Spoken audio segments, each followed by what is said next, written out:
Welcome to this video in the Spectrum Protect Plus sizing series. This video covers tying it all together. So what to do after you've completed the Spectrum Protect Plus sizer and are ready to move on to actually allocating the storage, installing the software, installing possible updates, and adding in customizations. With that, I'm going to go ahead and turn it over to Jason Basler.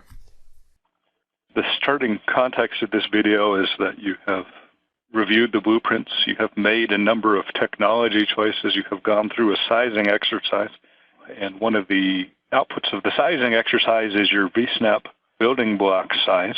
Due to what I have available in this environment that's free, what I'd like to do is say we're going to do a 25 terabyte Vsnap building block size. So we will deploy the Spectrum Protect Plus virtual appliance. We've made the technology choice to use virtual Vsnaps, that we will use a Vadp proxy running on the same machine as a Vsnap.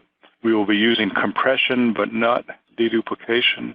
We also have made the choice to use Storewise as the backend storage platform. And so where I like to start here is on the Storewise interface. This is a Storewise V5030E, like we reference in the blueprint. Sign in here. Starting on the dashboard of the Storewise, there's some interesting things you can explore here from the system interface. See, in our specifications, we specify the Storewise controller, which is the V5030E. Click on here, you can see some of the details of the controller. So the controller is where we put our flash storage. So we're not fully populating the controller, but it does provide the flash storage. And then this is the back view of the rear side of the controller. You can see we're using fiber channel here. There's also management network connectivity. Going back to the overview, you see there's also the expansion. And even though, relatively speaking, these two boxes are different sizes, you can see the expansion is actually quite a bit larger. So if you go to the top view, you can see how these are laid out, very dense. You know, each of these represents a disk module. So they're packed in very tightly so that we have 92 drives in this storage expansion. At the SAS chain view, you can kind of see how the expansion is connected to the controller through SAS cabling that is in the blueprint. So logically, this is one storage system. The Storewise system is built around the SVC engine, so it provides a lot of virtualization capabilities. So a good place to start in understanding what we've provided is looking at the internal storage. So the blueprints specify a hybrid of storage where we have a smaller amount of flash storage. Again, that's in the controller, so you can see we have 6 of these 1.75 terabyte flash modules. If you click on this tab, you'll see just those modules. Now, I have already prepared these disks and using them, so when you start out with a new system, these would be listed as available drives, and I'll kind of go through the steps I went through to provision these in a moment. You can also see we have the 6 terabyte nearline SAS drives that we're using to provide capacity for our Vsnap pool. So we have 92 of these drives available. Kind of the next place to look is here on this panel, MDisks by pools. Just like Spectrum Protect and Spectrum Protect Plus have this notion of a storage pool, Storewise does as well, and this is really where the virtualization comes together. You can build arrays of disks together that provide space to a storage pool, and then from those storage pools, you can create volumes that are assigned out to host systems. And so when you're starting out, you create storage pools, and that's initially just an empty shell that will hold space. And so I have 2 storage pools I have already created. And I have named them DB Group 0 and Storage Pool Group 0. The naming really can be whatever you want. What I use is the DB group. I tend to give space to databases, so I put my flash storage under DB. We could have named this pool Flash Pool. Again, it's just a name. If you expand it, in a pool, you have the components that provide space. And these are arrays in Storewise terminology. So we group a number of disks together in an array and assign that to the storage pool. So here you can see a number of things. One is how much capacity is provided, and then the type of array that we made. So in the blueprints, we recommend using distributed arrays of type RAID 6. So RAID is what provides the redundancy against drive loss. So again, I can right-click on this array and get to the properties so we can see some of these in a bit more detail. So So again, the arrays have names that you can give them, but more importantly is what's the type of storage that you have provided in the array, and what RAID level are you using there. The blueprints give some advice for building these out. Because we only have 6 flash modules, there's no economical way to build multiple arrays with only 6 driving. But here with 92, it's absolutely, I split it in half, so I get 46 drives in each one of these. So if we could actually click here on the drives to see the member drives of that array, you can see there's 46 of them here, and exactly which ones were a component of that array.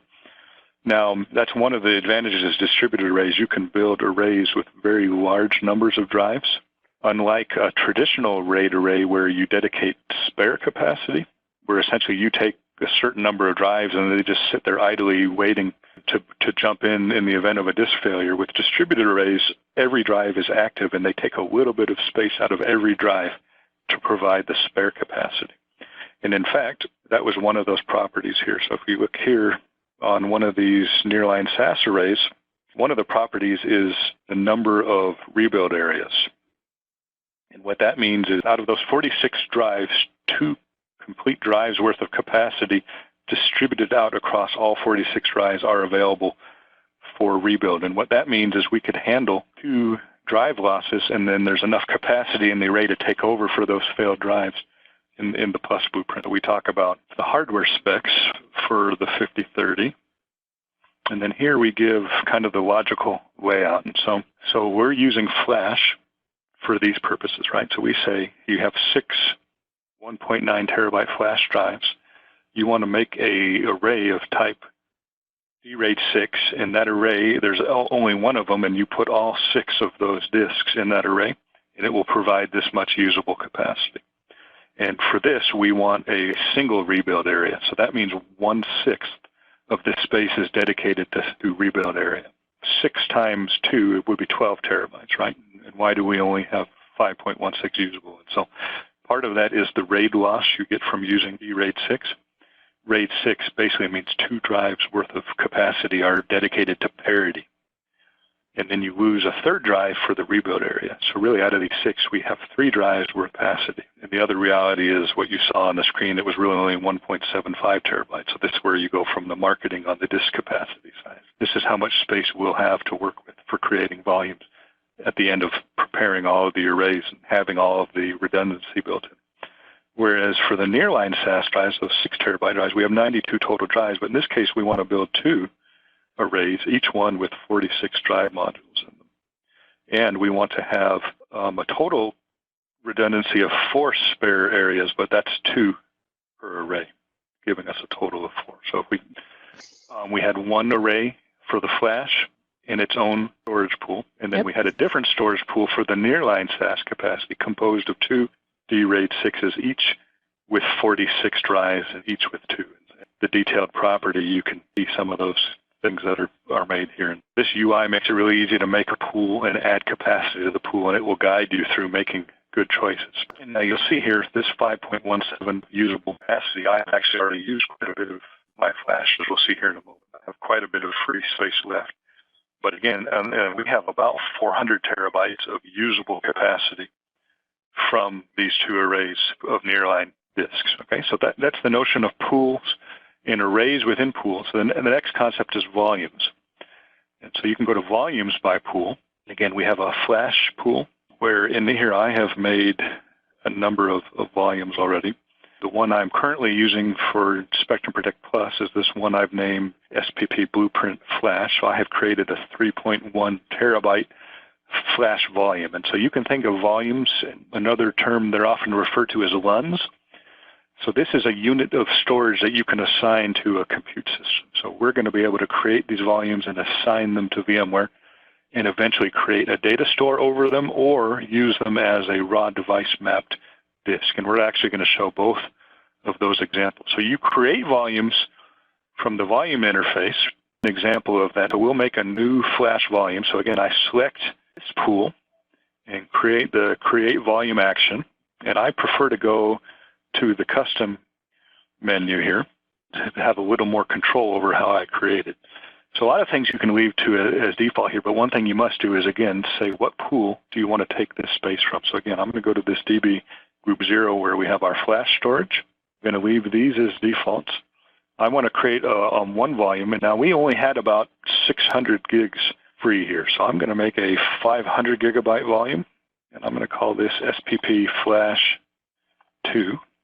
We want to use thickly provisioned volumes. So we don't want you to do any of the choices that you have. We don't want you to do thin provision. We don't want you to do compression in the storage or deduplication. So by choosing none here, you're choosing fully provisioned volumes, and you're not doing any of the storewise data reduction. The other change we make is to not wait for these volumes to format, because that's very slow. So I'm going to create this volume. This is all virtualized, so these things tend to operate here pretty quickly. So in the case of the 5030E, I think we've provisioned a system that is likely going to be fully saturated by Plus. But there's other configurations. Someone might buy a storewise V7000 or have a cluster of storewise that has more performance potential. We've provisioned one that in a lot of cases will be fully consumed just for Spectrum Protect Plus. And these are, mid-range systems. But I'll notice here's the new one we just created. Again, 500 gigabytes. And currently, this is not mapped to any host. So although we've made it, no one can use it yet. But before we assign it, let's go ahead and provision what we need for the pool disks. So again, I have a number of existing volumes. But the first thing I want to tie this back to the blueprints in these tables we have. So there's a number of tables here, and first thing we need to zero on is which table do we want to reference. So again, we're using compression, but not deduplication, but we do want to have the Vadp proxy role on the Vsnap. And so these first two tables are for when you have the combined Vsnap and Vadp. So table 2 is when you are using deduplication. Table 3 is the one where you are going to be using compression only. So this is the one we want to reference. So I want to build a 25 terabyte Vsnap. And so we'll reference later that, our Vsnap is going to want 8 CPU cores, 40 gigabytes of memory.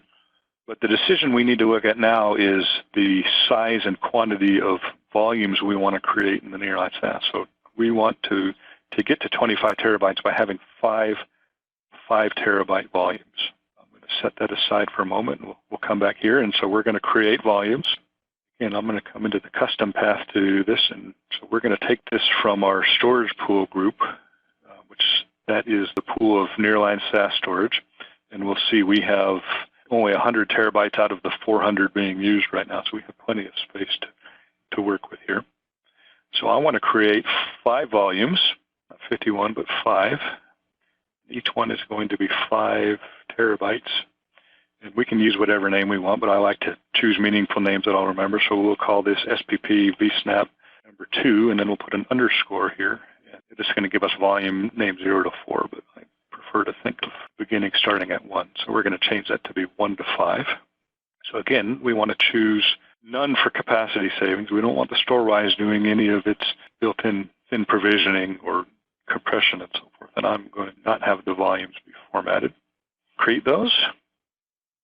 All right, so those 5 volumes we just created are now available here. Again, they're not mapped to anything yet, and each one is 5 terabytes. So now that we've made the volumes, we can look at the next phase. How do you assign them to the compute resource that are going to use them? And so storewise has this notion of hosts and host clusters. So hosts are standalone systems, and so I have 2 of them which are running VMware, and we'll see when we get into the vCenter in a minute that I have these 2 VMware hosts that are part of a cluster. So you can define them as hosts, and as part of defining a host, you're also identifying the adapters that it has, right? And so hosts connect to the storewise either through a protocol. In our lab, we use fiber channel attachment. The storewise also supports iSCSI and NVMe attachment. In our case, we use fiber channel, and so we have identified in the SAN fabric we've connected to, we have 2 active connections off this host has 2 connected fiber channel ports that we can see, that have been zoned to this storewise, and we have mapped them to these host definitions. So you can add additional hosts, and when you do that, it will list the ports that it can see. And so One question that often comes up is, well, how do I know what fiber channel addresses a particular host has? And I'll show you in a moment a way you can see that in VMware. For now, just realize we've created these. The next step is this notion of host clusters. And so when you have several hosts that participate together in a cluster, you want to define this notion of a host cluster in Storewise. So I've made a cluster that I call SPP, and within there, we can see what hosts are part of that. So in that host cluster, I've added these two hosts that we defined. And so what this allows us to do is when we assign volumes, we can assign them to a host, which means every host that's part of that cluster has equal access. That's a way we can have disks that are shared across multiple compute resources. And then the host cluster software, which is Vmware in this case, takes care of managing access to these so that they don't compete, they properly coordinate access and so forth. So Vmware provides that role. Volumes by host cluster. So currently this host cluster has some of those other volumes I already created assigned. And what we actually want to do now is map some additional volumes by pool, and these ones we just made. So again, here's the new flash volume we made. It's currently not mapped, and I can right-click it, and I can say map to host or cluster, and then change this radar button to say host clusters. And so here is our SP plus cluster. I can select it and say next, and take some default choices. It's listing ones that are already mapped, and I'll say map volume. Wait a moment, this no will change to yes, and that's been mapped. And now we can come to our other storage pool where we created these 5 1 terabyte ones, and I can select all 5 of these by holding down Shift, right-click here, and again say map to host or cluster. Choose host cluster, select the SP plus cluster, next, map. Again, these will change from no to yes. So at this point, we have done everything we need to do on the Storewise side to prepare, and so now we can finally come into Vsnap. This is, again, within our test lab. We have many clusters. One in particular that we have is this cluster. We have a cluster that we've called Stretch, and in there are those 2 hosts you'll recognize from the Storewise that we created host records for. So again, these 2 hosts are in a cluster. Cluster is named Stretch. And one thing, kind of tying back to what we're seeing in the Storewise is answering that question, well, how do I know what are those worldwide names that I want to look for when I create hosts that, for fiber channel? So I've selected the host SP plus CA. I've gone to configure storage adapters, and we can see we have these Emulex 16 gigabit adapters in here. And here is the worldwide port name that would show up on Storewise. So again, these are online so that we know they're connected. And here are the worldwide names. Whoops, 2 online ones. So these are what we would want to look for on the Storewise side as we create port definitions for those hosts. From storage devices, again, these are things that have been seen. And one thing that happens when you map new devices to a VMware host, it doesn't automatically see them right away. And one way you can force it to go off and look for new things is by coming to storage adapters and click this rescan storage button. So we want to scan for new storage devices, but we don't need to scan for new VMFS volumes because these are empty devices, don't have a VMFS file system formatted on them yet. So we'll just scan for new devices. And one thing you can do is select these fiber channel ports here. Select it, look at devices, you'll see all the devices. And again, we have many devices already assigned here. Some of them are already data stores. I'm going to sort by capacity here, so maybe a little easier to find those new 5 terabyte ones. So here you'll notice we already have some 5 terabyte ones that are already formatted for a data store. So that's definitely something we want to. But these ones that are not consumed, that's a good chance that these are the ones we're going to want to work with. But it's good not to take chances in the world of disks and make sure you're not consuming something you don't want. So we also have these serial numbers here. So there is actually possible to kind of connect the dots back to some of these volumes here. So again, this universal ID on the volume we created here, see if we can find devices on the VMware side that are matching the serial number. And so we have these leading digits that they end with, here's 9B, 9A, so maybe let's try sorting based on, see if we can find all of them here. So I guess it's here, all these not consumed ones here, where they match. So we've got 99, 9 Able, 9 Baker, Charlie, and so forth. So these are the unused ones. There should also be the 500 gigabyte flash, and so that's this one, 500 gigabyte not consumed. Again, that's just helping people to kind of connect the dots here between the two interfaces. We're going to consume the storage. So what we'll do is we'll create a VMFS file system and data store over the flash. That way we can create virtual machines when we import the OVAs and use space from this flash data store. But we will use these 5 terabyte ones as raw device mapping disks. And so we'll show how to do both of those things now.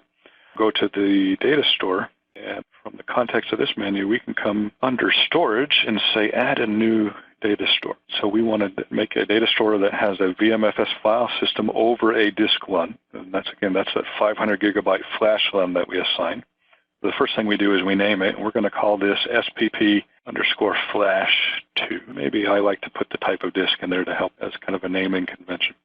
And then the next thing we choose is, well, what device do we want to format that on? So this is, again, a kind of a similar interface what we were looking at before, where we have a couple of breadcrumbs we can look at. One is the serial number, so it's a good idea to try to match that serial number. But one thing, this view filters out those devices that VMware knows are already being used. So they're trying to protect us from, clobbering a disk that's already used. So there is some safety net built into here that they shouldn't be listing things that are already used, but it's a good idea to double check. So first of all, we know our flash was a 500 gigabyte capacity, right? So that's the first thing we can check. We should then also say, know this serial number, so we'll quickly toggle back over to here and say, this flash volume we built has this serial number. It ends in 98. In the middle, there's an A03 Charlie A, another breadcrumb we can look at. So again, it ends with 98. We see that A03 Charlie A. I'm liking that, yes, this is in fact the one that we're going to want to use for this new data store. We have a choice of file system type to do our testing with the newer VMFS 6 type that you can get when you're using vSphere version 6. All right, so this screen is not entirely intuitive, but how big of a data store do we want to create on this? And I always maximize it. I use the full space. Some other choices you have are block size, and I tend to take defaults for these remaining choices. Click Finish, and we'll notice that a new task appears here where it is creating that VMFS file system on it, and it's only 500 gigs and it's on flash, so that was actually very quick. So now in this list here of available data stores, we see that our new data store is here and that it is mostly free, which we would expect. Because these machines are in a cluster, that data store, even though we had SP plus CA selected, it's actually a data store that's now available to everything in the cluster. So if we click at that level and go back to data stores, we should in fact see that new data store here as well. All right, so now we have done all of the storage preparation steps we need to have done to begin creating Spectrum Protect virtual machines. So now we're going to shift gears a bit and start deploying the Plus software. So we'll start with this Spectrum Protect Plus virtual appliance. Where you create a machine is possible to do in the context of where you click. So here we have our cluster, so I could right-click on the cluster and say deploy an Ovf template. But in fact, I have a number of resource groups under this cluster that I like to organize things by. So I actually want to create it under this resource group here that I call SPP. And I'm going to deploy it at this level, and I'm going to say deploy an Ovf template. I have downloaded the Spectrum Protect Plus code already onto my local system here, so I can browse. So I have downloaded a number of bits of code. So one of these is the OVA of the Spectrum Protect Plus appliance. I'm going to select that as what I want to deploy and click Next. So you always have to give your virtual machine a name. I like to put the host name that we are going to use as part of, so I'm going to use a host name I have available called SP plus C48. The next question is, what data center do you want to put it in? So I want to put it into this existing data center I have called Tucson_blueprint resource. I want it under the stress cluster because I had selected the SPP info when I started. It's taking this by default, and it is validating that, yes, all of the hosts in this cluster under that resource group are compatible with running this appliance. So that's something that it actually won't let us proceed unless that compatibility check has succeeded. So, some examples of why it might not succeed is you don't have enough memory or CPU to absorb that virtual appliance, or you don't have a network that's suitable. Behind the scenes, it's actually started floating that package to the host. So this step takes a bit of time to get this validation. This is an informational panel giving us some details about the appliance. You can click Next. Very important that you read through every word in detail of this license agreement and then accept it. All right, now this part's important. So this is where we choose which data store do we want to deploy this virtual appliance to. with 500 gigs. Well, we only had 500, and we want to show you how to make a data store, but be aware 500 is really not enough.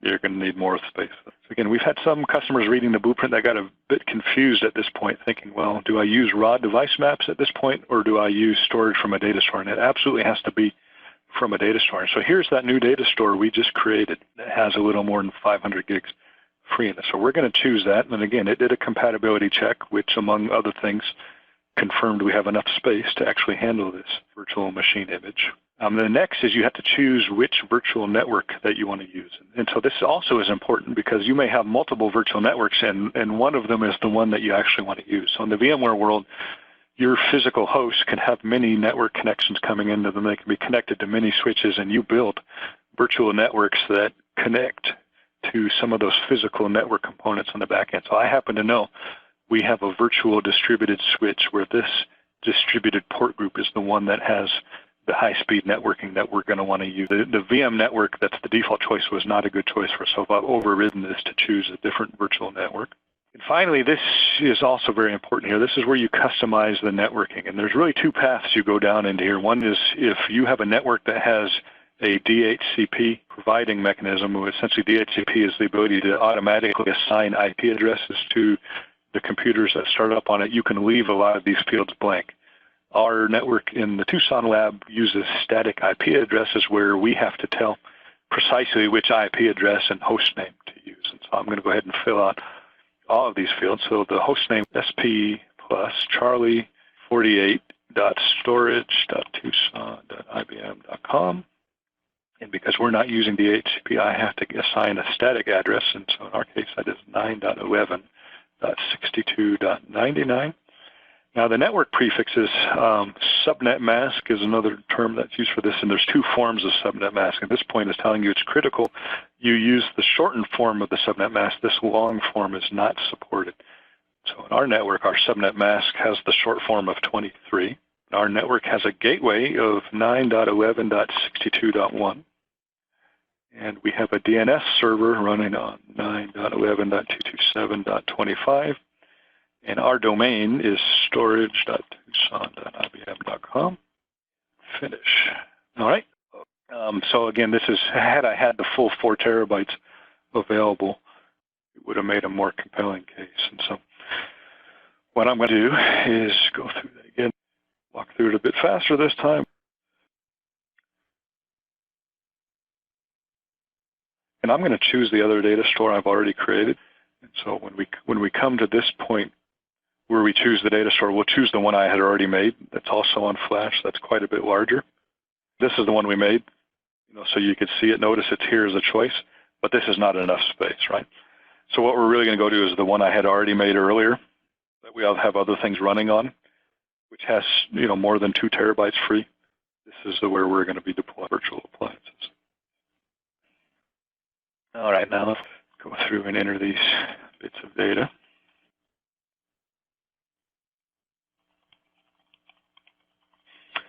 All right, that is starting anew as that one's deploying. And so what we can do while that one's deploying is start the next step, which is deploying the virtual Vsnap.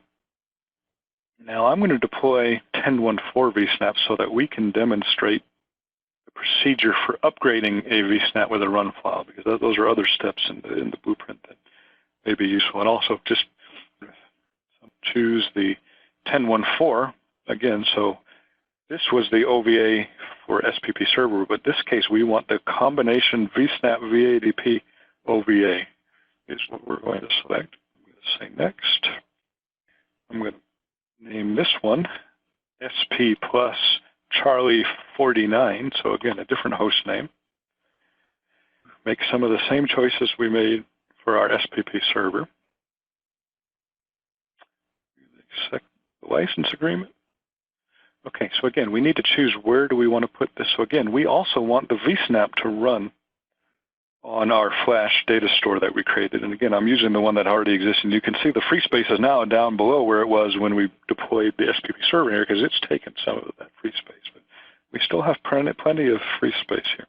And again, the Vsnap is going to be getting most of its storage from raw device maps that we'll assign here in a moment. But for deploying the Vsnap, we only need enough space to hold its operating system disks. And so even though it's going to be a 25 terabyte Vsnap, we don't need 25 terabytes of free flash space. We just need enough for the operating system. And so again, we have to make the same virtual network selection that we did for the SPP server. And this is for the Vadp proxy to talk back to the SPP server. So that's actually back to the SP plus Charlie. This must be an IP address. You cannot put a host name here. So this is an important. You'll need to note that it says this has to be the IP address, because at the time this is used during the deployment, DNS is not active yet, so it can't actually look up what that IP address is. Here I need to put in what we assigned to the SPP server, which was 9.11.62.99. And then here's where I put the host name of the new Vsnap. And so this case, this one is going to be SP plus Charlie 49.storage.tucson.ibm.com, and our IP address will be 9.11.62.100. Same network prefix of 23. Gateway is the same at 9.11.62.1. Our DNS IP address is the same at 9.11.227.25. And then again, our domain is the same. It's storage.tucson.ibm.com. Click next and let that complete. And so one thing we'll notice while we were busy doing that, the deployment of our SPP server, Charlie 48, completed successfully. These deployments, since this is going to a flash data store, are actually quite fast. It's just a few minutes of time for the Ovf deployment to finish. When these finish, what I'll do is then expand this resource group so we can see the virtual machines in there. We'll see that we actually have 2 machines that haven't been powered on yet. So I'll go ahead and do that now. So those 2 new machines are, this one was our SPP server, and this one is our Vsnap combo, which is still deploying. So we don't want to power it on yet, but since this one has finished, it's safe for us to power this one on. And on first power on, it takes a while for the machine to boot up and for some of the internal configuration to take place. And so we're going to give that a head start here. So you'll notice the Vsnap deployment just finished. So this is now also a viable machine. But for the Vsnap, it's important. You don't want to power this one on until you make some adjustments to its, the settings of the virtual machine. So there were some settings for both of these machines that are baked in as part of the appliance. So if we look at the SPP server, for example, its virtual hardware, it's defined that it has 48 gigabytes of virtual memory and 8 CPU cores. That's baked into the OVA. We didn't set that. It also has a number of internal virtual hard disks and so on. And so we recommend for the SPP server, you don't change these. You may want to bump some of them up if you have a lot of available resources on your host, but for most cases, it's sufficient just to leave those alone. But on the Vsnap, we do want to make some adjustments by going right-clicking it and going to Edit Settings.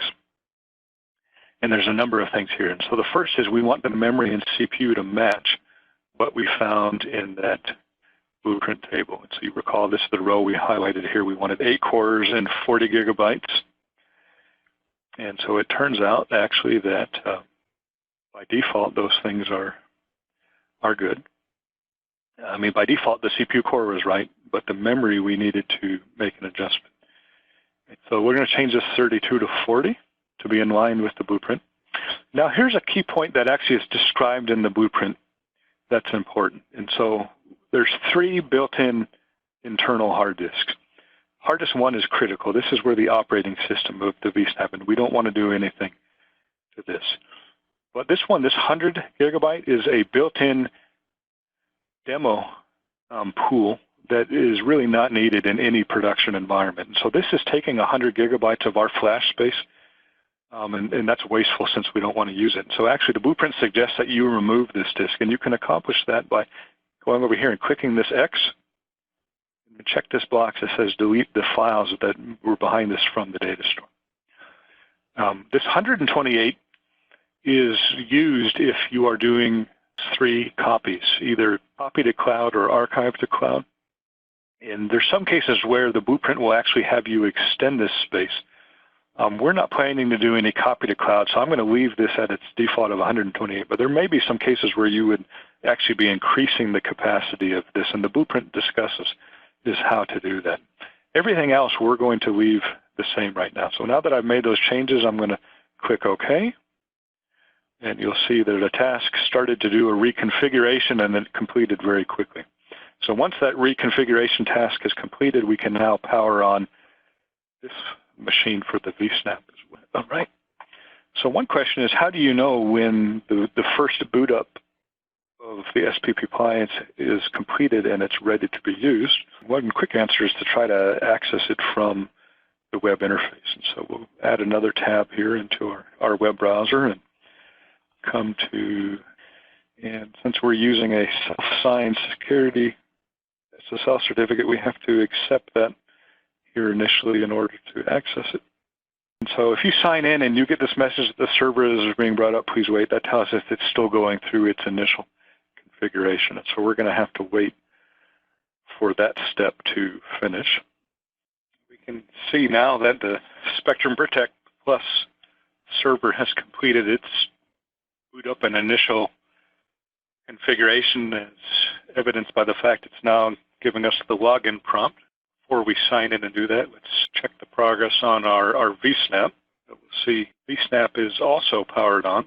We'll begin by doing some of the initial steps on the Spectrum Protect Plus server, and then we'll have to go complete our Vsnap configuration. I'm going to sign in, and by default, there is an administrator account named admin with a default password of password. Sign in with that account. You have to update a few things. So the first thing is we're not allowed to keep this account name admin. We're forced to change it to an account name other than one of these three root admin or tests. I'll change that account to be my name. Password that was originally password, we now need to set to a new, more secure password. I'm going to set that new password here and say OK. We are also at this time forced to reset the server admin password. So server admin is an account to the operating system that you can log into in case you need to get to the console to service it, determine what the default password is. So that's something that is actually referenced in the blueprint. So we indicate that the initial password, pp dp758-sysxyz, provide that default password. I'm going to give it a new secure password. You'll see the requirements that this password needs to meet. So now that that's been changed, we can sign in with the admin account that we changed to. All right, so upon signing in for the first time, we're presented with this choice to initialize storage. And what this is referring to is a small amount of storage that's built into the Spectrum Protect Plus server appliance for demonstration purposes. So really, when you're building a blueprint, you should not be using this storage, so we're eventually going to remove it. So although it does have to initialize, it doesn't matter which of these choices we make, as we're going to remove this storage. And upon signing on for the first time, you get a chance to review the quick start information. And so this is a general sequence of steps that we'll go through now to show you how to accomplish these tasks in the context of a blueprint. We can also see, when you log in for the first time, some details about what's new in the latest release. So we're at a point now where we've done as much as we can in Plus. Well, I take that back. There's one step I'm going to kick off now because it takes some time to do the inventorying. And I'm going to register our hypervisor so that by the time we get our Vsnap system set up, that inventory task will have been completed and we'll have virtual machines that we can back up. So I'm going to go under Manage Protection, Hypervisors, VMware. Before we'll be able to do any VMware backups, we're going to have to connect Spectrum Protect Plus to our virtual center. Click here to say Manage a vCenter, and we will add the vCenter. This will be vCenter 2012.store. Log in as myself. Save. We can see now that we have registered that vCenter. So that will automatically kick off an inventory job. We'll go out and discover all of the virtual machines and so forth. Now let's jump back to our blueprint document for a bit. And you'll notice we have some instructions on Vsnap server installation and setup. And so this is after you've deployed the virtual appliance, or in the case of a physical machine, there's some additional steps that you need to take to configure it. And one of those steps is that we created those 5 terabyte disk lengths. We have yet to assign them to the virtual machine. So we'll come back to the vCenter interface for a moment. And again, here's our Vsnap server. And so I am going to right-click here and go back to the edit settings.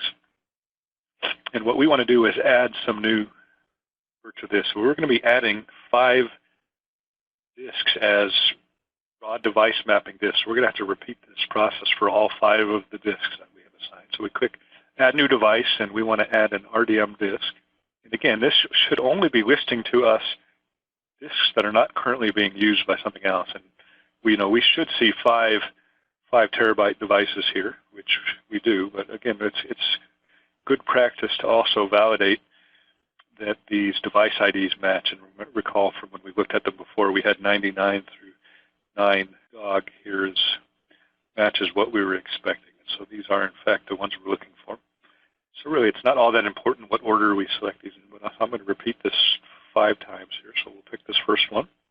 And you'll see new hard disk. Also notice that it is automatically going to be in a compatibility mode of physical. The choices are physical and virtual, but we want to choose the physical compatibility mode. I'm going to do this 4 more times for the remaining 5 terabyte devices.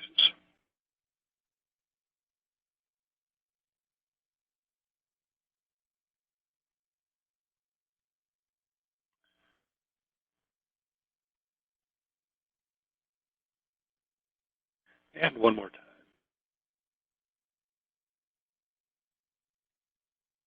All right, so here we have 1, 2, 3, 4, 5 terabyte RDM disk. So we'll say OK to make that change official. You notice we didn't power down the machine before we did that. Obviously, there's a number of machine configuration changes that you actually can't make with the machine running. So for example, if we wanted to add memory to it, it would be necessary to shut it down. But adding disks is one of the things you can do without powering the machine down, which is convenient. The blueprint documentation here for a moment.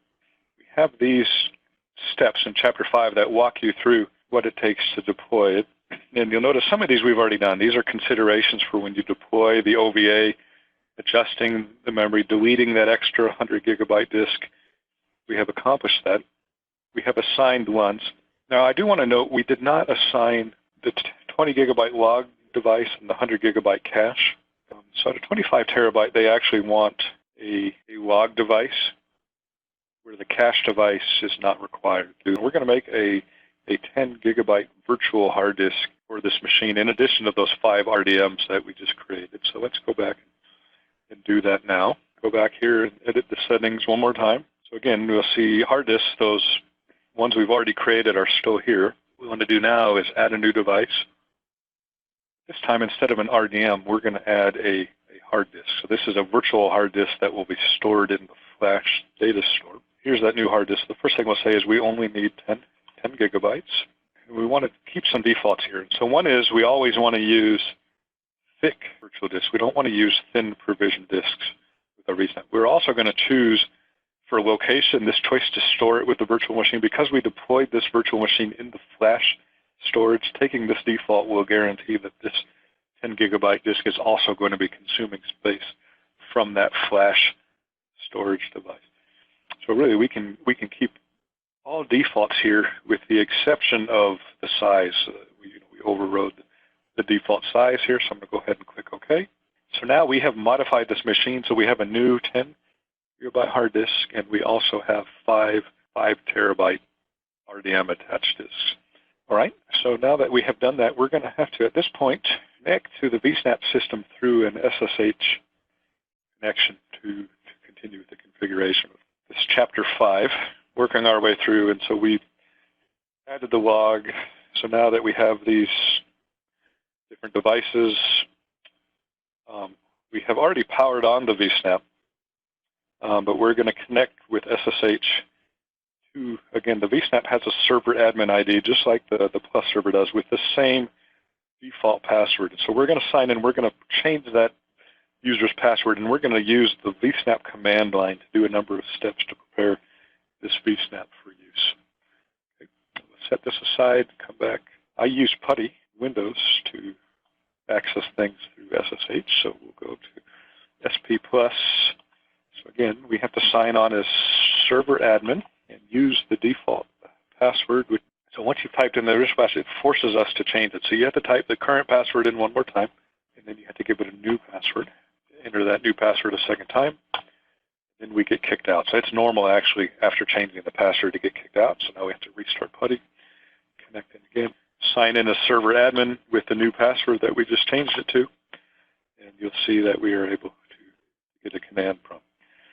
So once you are in the Vsnap, you have a number of commands that are given in the blueprint that we need to do. So the first thing we need to do is to pair the Vsnap software. There's some initialization that needs to happen, and that is done with the Vsnap system init command. And this is really the equivalent of that pop-up that appeared on the GUI when we signed in. That was doing the initialization of the default built-in pool. One reason we don't want to do that automatic initialization is we want to add a parameter which says skip pool. This skips the automatic creation of a pool because we're going to want to create our pool with some advanced options that you are not presented when you do this through the user interface, which is why we're doing this manually. So this will initialize all of the Vsnap software, but it will leave the step of creating the pool. Let's take some moment here. All right, so that's finished, and it presents some information to us about the nature of this. And so one thing we'll notice right away is we're still at 10.1.4.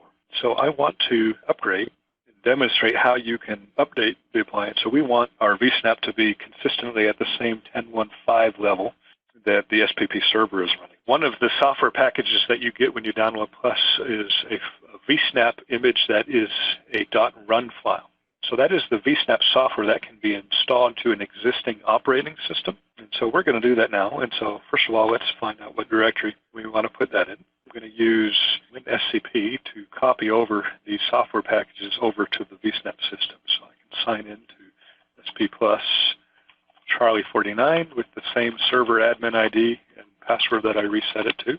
Notice we're in that home directory here on the Vsnap system on the right-hand side.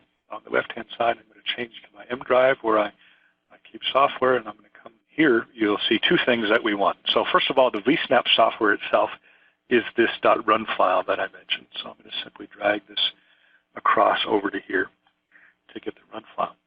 In addition to upgrading Vsnap, you can also optionally, and actually this is recommended, to upgrade the operating system components as well. Since we deployed this Vsnap as a virtual image, updates to the operating system. So things like security patches that come in over time, etc. We provide those as part of this ISO file. And so this ISO file has two purposes. It is useful for upgrading the SP Plus server itself, but it is also useful for providing operating system updates to the Vsnap.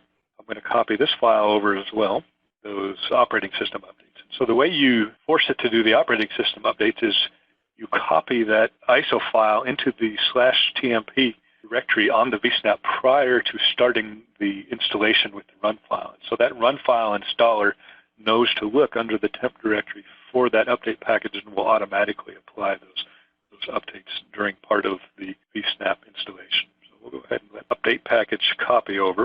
And while that's copying, we'll do a few more preparation steps over here. So one of the steps I skipped over after the system init skip pool is the Vsnap user create command. So we can certainly use the server admin ID. In the blueprint, we show you making a new user ID. And so we, in the Vsnap command, there is a Vsnap user create command you can issue. We could say we want another user that we'll call Vsnap1. This is the one we're going to be used for connectivity to Plus. So we give it a name, and we also set a password for this user. So this user is capable of being the user whose credentials we're going to specify in a moment when we register this Vsnap back to the Spectrum Protect Plus server. So now if I do an ls in here, see we've got the ISO file as well as the run file. So first thing I'm going to do is a sudo move, and we're going to move this file to /temp.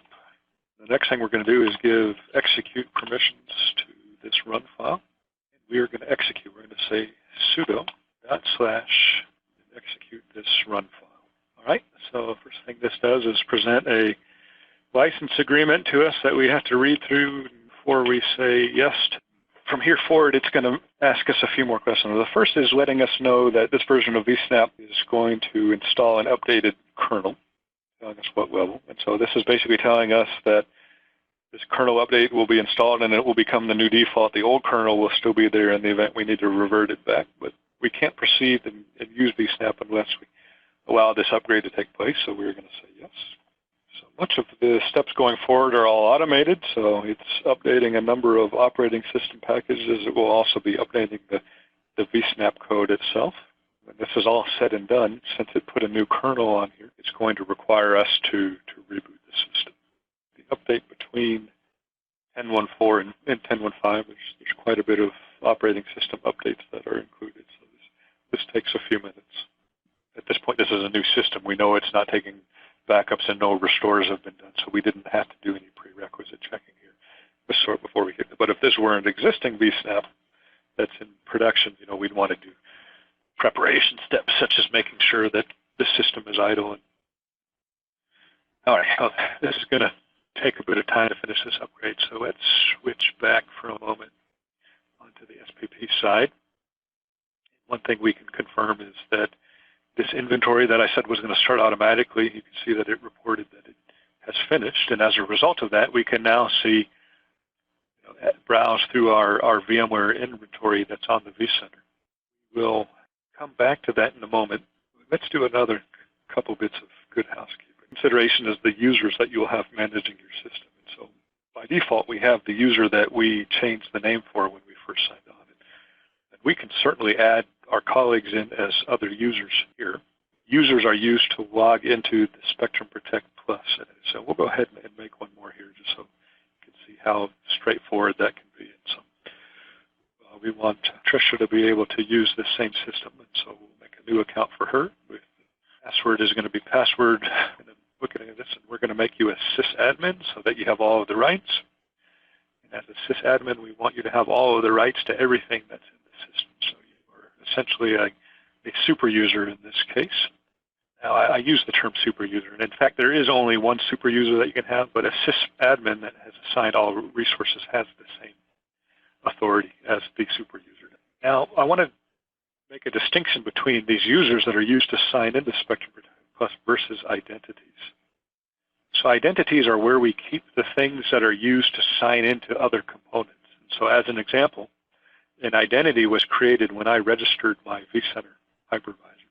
And this is an identity that stores the account credentials needed to access that identity or that resource. And so a reason you might want to come in here is, let's say your password. Let's say my password for jbasler@sp.local on my vCenter changed. I could come in here and provide a new password so that we would not lose connectivity. Another useful thing here is you may be deploying more than one Vsnap, for example. Over time, your business likely will be changing passwords on those Vsnaps, and you may want to use the same password across those Vsnaps. You could have a separate identity for every single Vsnap. One convenience I like to use is to share identities across different components. And so I'm going to say we have an identity called Vsnap. Vsnap tells me this is a password I'm using for Vsnap systems, and this is the name of the user that we created with the Vsnap user create command. The identity has a name, it goes to a username, and so the username is actually Vsnap1. Password we set for it, I will enter here, save that. So currently they're not using this, but when we register this Vsnap after its software update works, we'll use this identity to make that connection. Check back now and see how our software install. Okay, so we'll just scroll up here a bit to kind of see some of the things that happen while we're. So all the the operating system updates through. Here's where we did the kernel update. We edited the default boot circumstances for the kernel. We updated some other internal Vsnap components at this point. Finally, we updated some of the Vsnap software components itself. So all of that happened, and so we're now at the end of the upgrade, and this is the point where it's telling us that we're required to do a reboot. So I'm going to go ahead and say yes. Actually, I'm going to say no, just so we can prove one point here. If I say uname, you'll see that we were this kernel level here. Come back and check after the reboot to to see what the active kernel is. So I'm going to say sudo reboot at this point. We'll give that a few minutes to. While that's completing, I think we can demonstrate another use case. And that is, how do we update the Spectrum Protect Plus server itself? And so we signed into our Spectrum Protect Plus server, but there's also a service interface that exists. So we can sign into SP Plus and override it to go to port 80 on 8090, the service interface. And you can sign into the service interface with the same user credential that you use to sign in, if it has enough authority. And so in our case, the super user or sysadmin are allowed to sign in. And there's a number of management things you can do here. And one of those is to manage the updates to this. Okay. One thing it's doing at this point is updates can automatically be obtained from the internet. So if your Spectrum Protect Plus server is on a network that has access to the network, it detects that there is a software update available, and we can simply click this green button to bring us to the latest level of software. Alternatively, you may have a specific package that you've downloaded from Fix Central or that support has directed you to that's not available on this patch server. And that's done in the form of that ISO file. So the same ISO file we copied to the Vsnap and put in the temp directory, we could browse here, go find an ISO file, right? So let's say, for example, I wanted to go to 10.15 Fix 2, for example. I could select this ISO file, put it in, and then upload it and update from it. I know in my case, I'm okay actually with what's considered the latest available patch level, and so I'm just going to go to that and take it from the repository. So one best practice we have when updating server, since it's a virtual machine, it's nice to have a rollback option when you're doing an update. So that's something we can actually come to here and take advantage of the ability for VMware to take a snapshot. So I'm going to right-click our Protect server, take a snapshot, say before software upgrade. I'm not going to snapshot the memory. There's very little chance we're going to need to go back to this. All right, so that snapshot has been created.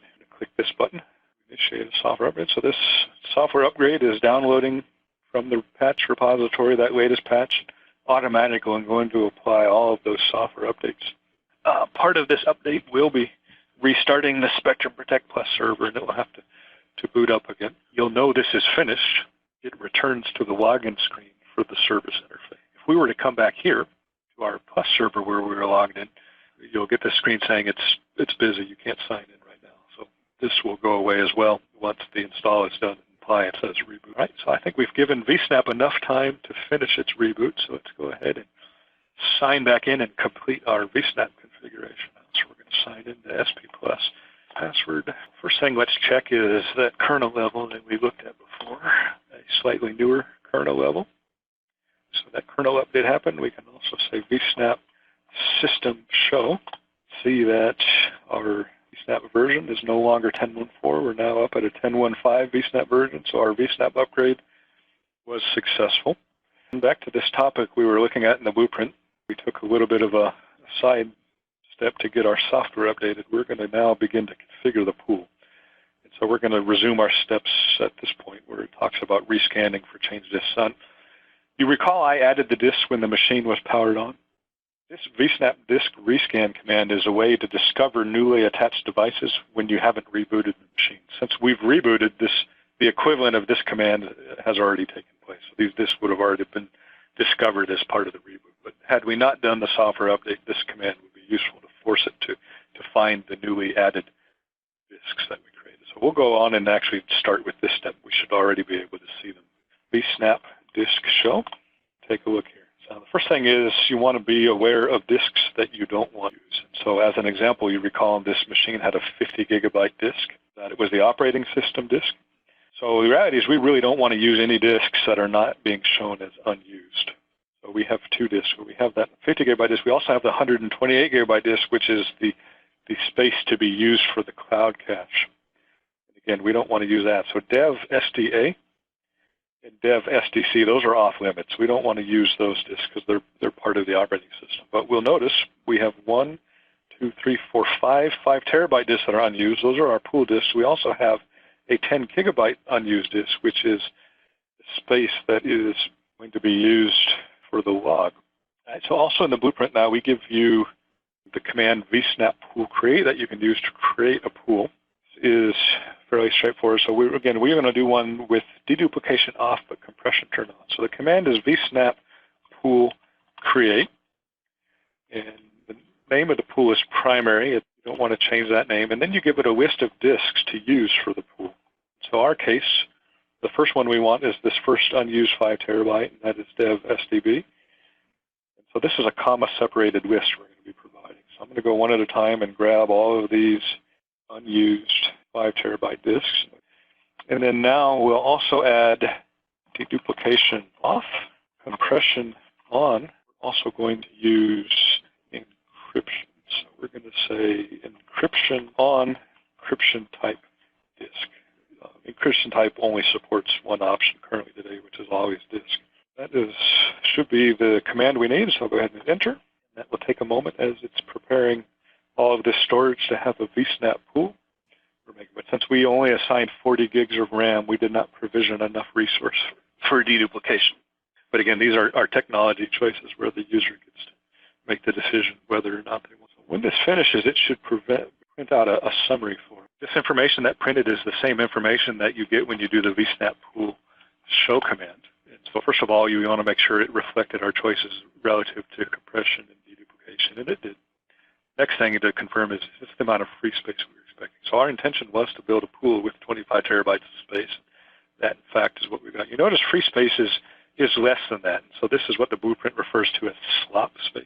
There's some overhead in the pool. The amount of space used depends on the size of the pool you're in. You can see quite a bit of free space, and currently we haven't really stored anything in the pool, so these numbers at this point are relatively low. So at this point, we're almost ready to go. We have our pool that is composed of 5 disks. Now, the other thing that's worth noting is this is RAID 0.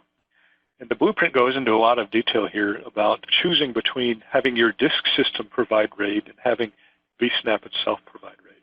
And in our case, since we're using Storewise and it has a very sophisticated hardware RAID system, we chose to make distributed RAID 6 in the disk subsystem. We don't want Vsnap to be using its software RAID. So that's why we chose RAID 0 here. Each of these devices is already protected by RAID. If we were using something like a JBOD where we just had dumb disks that weren't able to do their own RAID, we could have chosen to have Vsnap create these disks with RAID 6 at the software level. So that's an important distinction here. The one step we have left to do at this point is to add that log device. And so again, I'm going to go back to the Vsnap disk show output here and remind ourselves what that device name was. And so that was dev SDH. And actually, before I do that, if we scroll up here a little bit back to the output, you'll notice this pool had an ID of 1. And so that's normally the case. There are some cases where you might create a pool, delete it, and make a new one before you use it. And in those cases, these IDs may increment to something other than 1. But I'll show you here now why that's relevant. So I'm going to say sudo vsnap pool add log. That's where we're adding the log device. And we're going to say ID 1. So that's where that ID number from the pool comes from. And we're going to give it a disk list. In this case, it's just a single disk. We're going to put the dev SDH there and hit enter. So it is now adding that log. And when it's finished, we should get another automatic Vsnap pool show output, which should confirm that we now have the log device added in. This size, the cache device wasn't required, but should we have been at a larger size where we do need a cache, we would again add this Vsnap pool add cache command. It's very similar to the add log, where we give the ID and the device name that we want that cache device to be. So again, it automatically told us Vsnap pool show again. So the only thing that's changed is we now have a log device. So at this point, we're finished with needing to issue commands on the command line. And so this is a good point to come back to our SPP server and check in to see if the upgrade finished. So we'll come back here and we'll see it's still in the rebooting phase of the upgrade. So there it is. We're able to sign in again. Control F5 to force it to reload the cache. And you'll notice our build number has jumped from 2151 to 2153. So we like to not leave that snapshot in place any longer than we have to. So VMware snapshots are intended to be short-lived things that if you let them live too long, they take up too much space and slow the system down. So we're going to, after we confirm that things look pretty healthy, now that the upgrade is completed successfully, this is my checkpoint to say, okay, I can now come back in to the snapshot manager and remove this snapshot. we had created. And so I'm going to select to delete that snapshot. Still running here, so we'll give that a moment to finish. All right, so that snapshot is gone. We now have completed the upgrade process. All right, so now that we have completed our Vsnap build out, we can connect that Vsnap here into Spectrum Protect Plus. We're going to go under System Configuration, Backup Storage Disk, and refresh here. This is the built-in local host repositories for demo purposes only. It only has 100 gigs.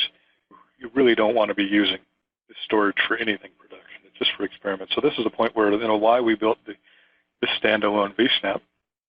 So we can come in here. In our Vsnap, we deploy it on SP Plus. Sites are a way of grouping together Vsnaps. And we get two built-in sites called primary and secondary. And for many solutions, that's enough. You might have a primary site that will be replicated as a secondary. So this is our primary site. So we'll be adding this Vsnap into our primary site. And here is where you can use the identity that we pre-created. If you were to put a new username and password here in these fields without checking this box, it's going to create a new identity specific to this Vsnap. But by choosing this, we can now drop down here and pick that one we already created. That way we can use the same identity. If we were going to build several Vsnaps, we could share the same identity. And that way, if your password's changed on that machine, you don't have to change 5 identities. You could just change that one identity to the new password. It would resolve the connectivity to all of your Vsnaps. Go ahead and click Save. So it was added. So initially, you're going to see that it is ready here. So a Vsnap that is ready to be used, you can tell by the capacity it has here. So when we deploy a new Vsnap to Plus, it takes a moment for Plus to reach out and chat with the Vsnap to learn things about how much capacity it has.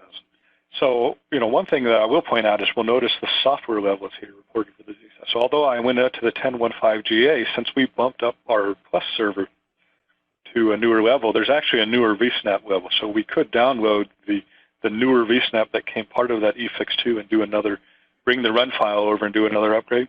We won't do that now. If it's taking a while to get to the point where it's displaying things, you can usually come here and refresh. That will speed along to the point. So 25 terabytes capacity with a little over 800 gigs of that slot space that was already used. So we can see now it's in the primary site, ready to be used. The next thing we'll do is come into policy. And while there are some built-in SLAs that we can use, for example, I might want to use the silver policy, which retains backups for a month, but I want to customize my policies a little bit here. So we're going to go ahead and build a new one. So we'll call this SLA blueprint. And I don't want to use, 15 days is too much for me. I want to bring this down to 7 days. Our business requires us to keep 7 days worth of recovery points. I do want to take up one backup a day, but I don't want my backups to start at midnight. I prefer that they actually start at 10 p.m. Usually our business is idle at that time, so this is a better time for us to start. Now, and then the most important thing is what site are these backups going to target? So since we put that new Vsnap in the site name primary, by having this SLA target the primary site means we'll be using that new Vsnap for our backups. So I'm going to go ahead and save this SLA. All right, and now as a final step, we need to assign virtual machines from our VMware environment for protection. I'm going to come to Hypervisors VMware. You can see we have 669 machines that are unprotected at this. Here's the interface you use for browsing your VMware environment and assigning them to SLAs. There's different ways you can view your environments. One way I like to look at it is the host and clusters view, because this is organized in the same layout that you view things in when you're in the vCenter. You start by clicking at the vCenter level, and it presents all of your data centers to you. And so I want to find some machines in our blueprint data center. And again, here are the cluster names. Come into the cluster, and then I see hosts. So I selected a VM, then I clicked Select SLA Policy, and that jumps us down to here to show us those policies we can choose from. I'm going to select the blueprint policy we just created and click Save. And so you'll notice now that this VM indicates we're associated to an SLA policy right here. And so I'm going to go back now one more level, and we'll choose a VM from this host in the same fashion.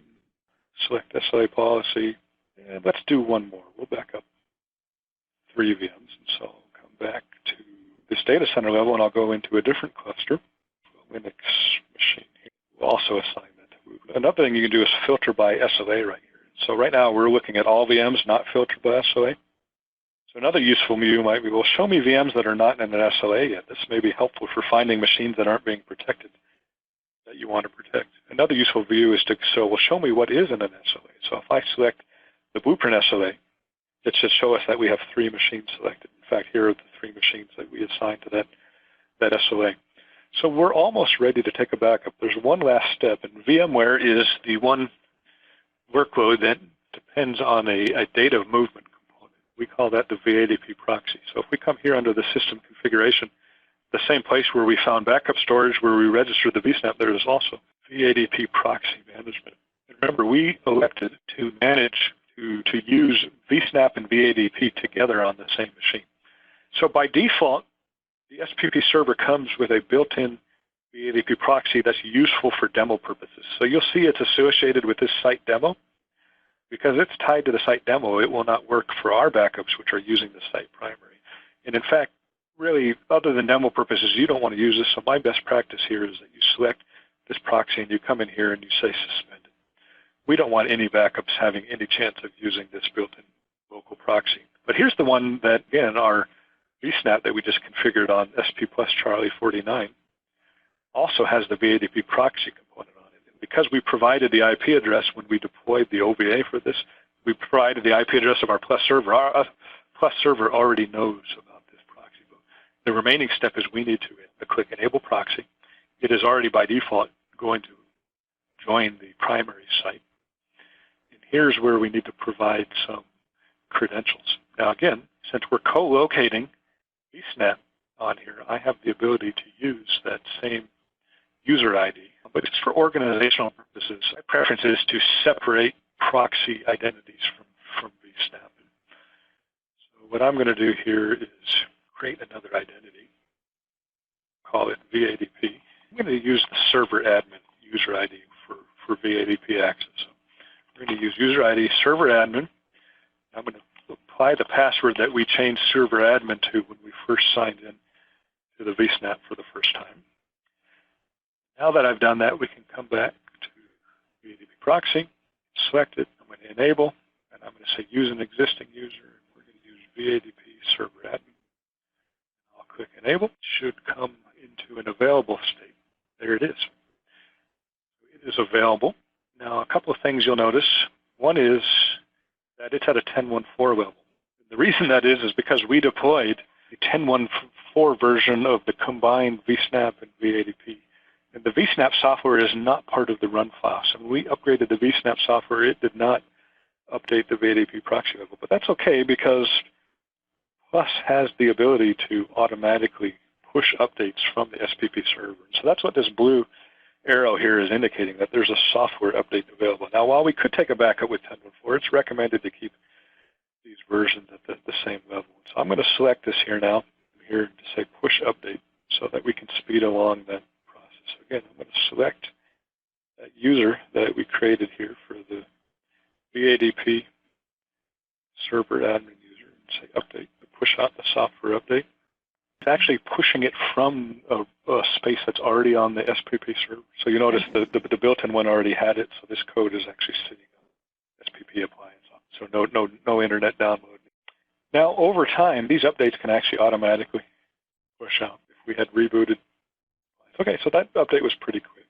See, it's now in an enabled state. One other thing we can do from this interface is to set some proxy-specific options.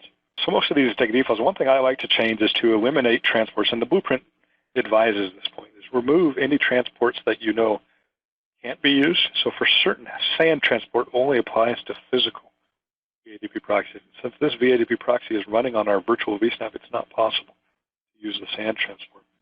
VMware recommends Nbd Ssl over Nbd, so I remove standard Nbd. So the only remaining question is, do we want to use hot add? Now, while this proxy, since it's virtual, would be capable of hot add, our business doesn't want us to use hot add. So the preference for us is just to use Nbd. So I'm going to reduce the list down to just Nbd Ssl. I'm going to leave defaults alone. The one that the blueprint discusses is this Nbd Ssl Compression. In most cases, turning this compression on will slow your backups down. This is useful for when your bandwidth between your Vadp proxy and your VMware systems is very limited. Let's say you had a 1 gigabit network. It might make sense to enable the compression feature. If you do enable it, there's a number of choices. I think we typically use the fast LZ, but in most cases, you're going to want to leave this compression disabled. For certain, if you have a 10 gigabit network, you'll definitely not want to be using the Nbd Ssl compression. So really, the only thing I'm changing here is the transport modes. So we'll click Save. So now we have done everything we need to do to be ready to take a backup. So I'm going to come back to our VMware screen, and we'll notice the SLA policy status. So if we did nothing, we would get a backup today at 10 p.m. this evening. Right? We don't want to wait till 10 p.m. So we're going to force our first backup. The first backup in Spectrum Protect Plus is referred to as the base backup. So it's initial full backup. So I'm going to come to Action and say Start. So we should see the state of this task going from idle, and now it's going to say running. And so you could view some job lag activity here. The preference now is to go to the newer job monitor screen.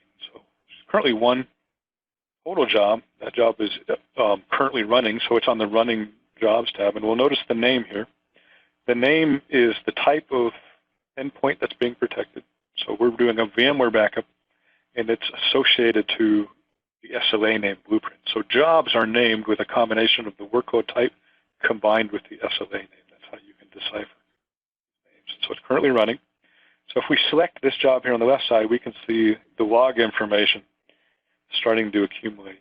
And so this little drop down here is filters for the type of log information. And so it's by default narrowed down to just things like errors and very high-level messages. If you want to follow along to see what's going on initially, you can add in some of these other message types and say apply. And then we'll notice that more things are happening. We can see more of the individual points. A couple of things to note here first. One is that there's 3 VMs that have been identified that are part of it. That makes sense because we only associated 3 virtual machines with this policy. It's done a number of other steps, but one thing it's done is it's made a volume for us here on our Vsnap system. So a couple of things to point out. One is that, yes, this is in fact the Vsnap we would expect on SP Plus Charlie 49. Go back to the command line for a moment here. Go back to our Vsnap just for one moment. We'll come into SP Plus Charlie 49. Server admin. So the Vsnap command line has a lot of other commands. One thing we could say is Vsnap volume show, for example.